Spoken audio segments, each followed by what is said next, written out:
This model kit review is of the B-17F Flying Fortress, and it is a 1/72nd scale model by Revell. Here are the dimensions, and we've got some pictures here of the finished model. Looks like a very nice model. Nothing really on the back, and nothing there.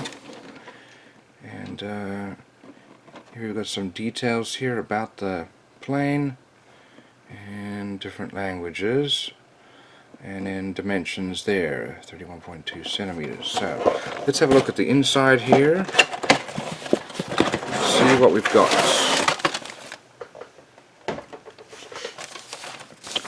This obviously looks like an older model kit. You can kind of tell by the layout here with the sprues.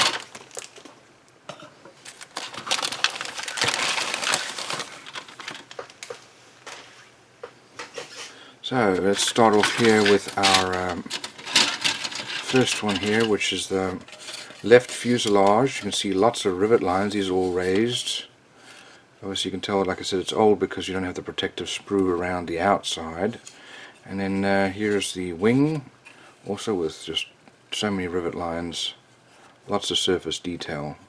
There are our wheels, and the superchargers here for the engines. There's our tail. It looks like there's got some pins there, so they'll be positionable. Here is the other wing with our ailerons. Looks like they'll be positionable as well. That's the top part. Over here we've got looks like our stabilizer, an elevator, top and bottom parts. We're missing one piece has come off here, and then maybe flaps here. Here is our cockpit. Obviously not a lot of detail, but it's a bomber and you're not going to have the cockpit open usually, so no sense in having too much detail there. We've got some guns. There's our tail wheel, and we've got some bay doors there, probably our bomb bay doors there, or it could be our wheel well doors. And I think we just found the other side of this. This is probably supposed to go something like that. Maybe like that. There we go, that's what it's supposed to be. Here's the other side of the wing.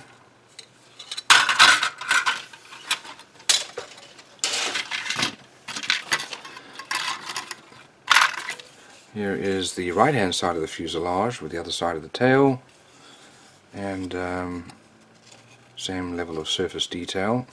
Here's the other side of the wing, and then here are our engines. Some nice detail there, and then ailerons and flaps and so on. We have our propellers, and I guess those are the other sides of the propellers that will allow you to have them spin. That looks like that's probably landing gear there. And then over here we've got, well, that part is supposed to be on the front of the fuselage. That came off. Here are the glass parts, including our front here with our gun ports and our windshield and all the side windows. There's a lot of glass on there, so that's kind of cool. Here are the instructions, made in 1991, and those are the colors needed there. Here we have some decals, and those are nicely printed. Lots of nice detail there on that plane. Okay, let's have a look at our instructions here. So we're going to start off with the inside. This is the bomb bay as well as the cockpit. Put the rest of the pieces, including glass, inside of the fuselage. And when that's all done, put together, looks like those are going to be our elevators for the stabilizer. Don't glue it, so that it'll go up and down.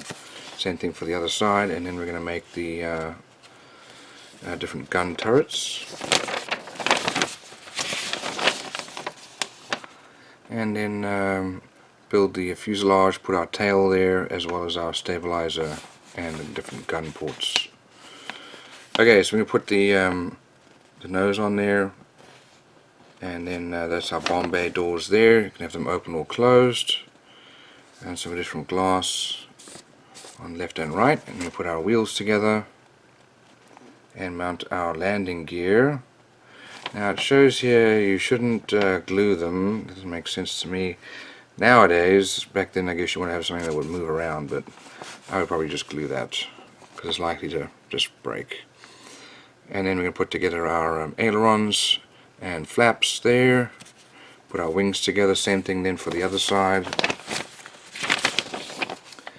Ailerons, flaps, wings, and so on. Then our propellers and engines go together, and those are then mounted. And then wings are mounted as well as pitot tubes. Now here's the decal and paint guide. And a fair amount of decals going on there. And here's the other option.